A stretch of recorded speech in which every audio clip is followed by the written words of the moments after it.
Après un périple de 3 mois à travers le Brésil, la flamme olympique est arrivée ce mercredi à Rio.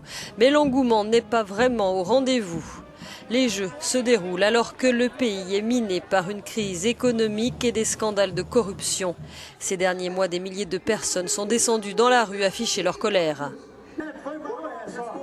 Des politiques de tous bords sont touchés par les scandales et en premier lieu Dilma Rousseff, la présidente, suspendue. Elle a laissé son siège à un président par intérim, Michel Temer, en mai dernier.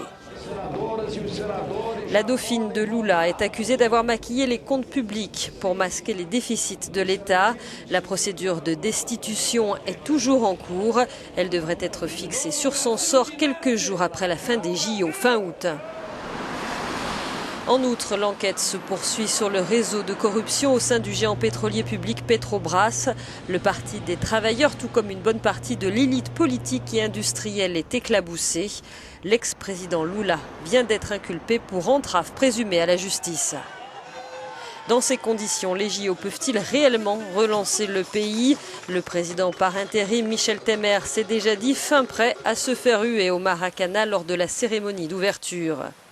Les Jeux devaient favoriser l'image touristique du Brésil, mais l'effet inverse risque de se produire. Les questions de sécurité inquiètent. La crise politique et économique s'accompagne en effet d'une forte hausse de la violence.